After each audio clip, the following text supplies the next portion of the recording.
This is the 60th anniversary of the end of World War II. While history records the epic battles that ultimately brought fanaticism to its knees, there were other moments that should not go unremembered. This is one of them.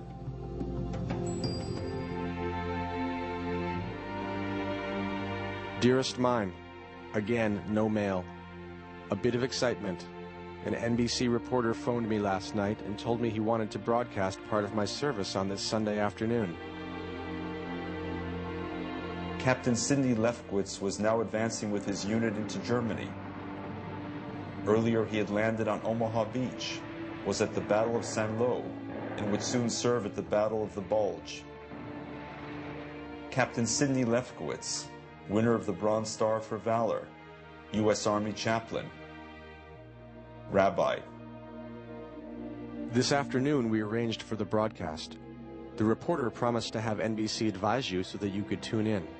Therefore, unless atmospheric conditions interfere, you'll be hearing me on Sunday. Yours, Sidney. The first Jewish service broadcast on Nazi soil for soldiers of the advancing Allied armies. A Jewish service held near the site of a destroyed synagogue, broadcast to all of America. And perhaps even more significantly, a broadcast that was to be rebeamed directly to the German people. A warning, in the words of Milton Krentz, radio director of the American Jewish Committee, that the Allied armies, composed of every color, faith, and nationality, will never halt until freedom takes the place of tyranny on every inch of Axis soil. And so the stage was set for one of the most moving gestures of the war. The National Broadcasting Company, in cooperation with the American Jewish Committee, brings you now a special broadcast of historic significance, with the first Jewish religious service broadcast from Germany since the advent of Hitler. This service is being held in an open field underneath a blue sunlit sky. To hear the sound of artillery guns, because the front line is not far from where we are.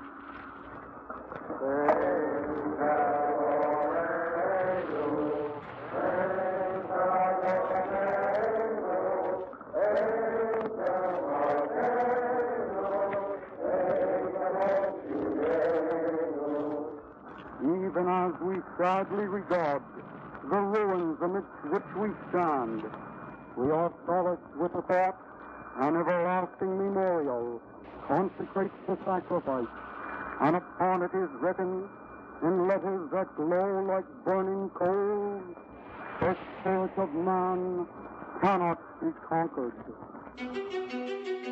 The importance of the service at Aachen was apparent to everyone. The U.S. Army dispatched photographers to cover the event.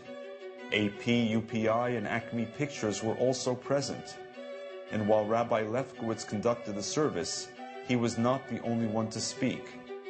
There, in a show of unity and faith, were two other Army chaplains. Torture and death, imposed upon the Jews of Germany, have failed miserably in their real purpose. Nazism was never really able to crush the heart of man and then remove his longing for God. May one of the good fruits born of this war be religious freedom for all men.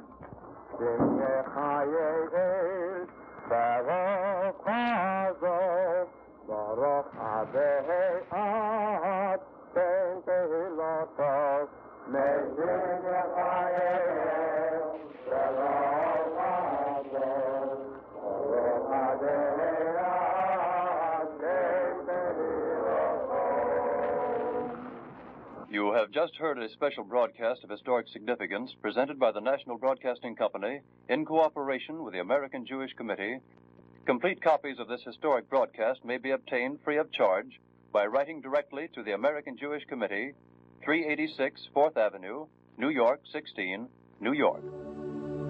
60 years after the world stared into the abyss, this anniversary serves as a reminder that we must continue to challenge bigotry and hatred wherever they exist, that we must continue to make ourselves heard in the face of indifference, and that we must continue to speak out steadfastly for democracy and mutual respect. This is David Harris of the American Jewish Committee.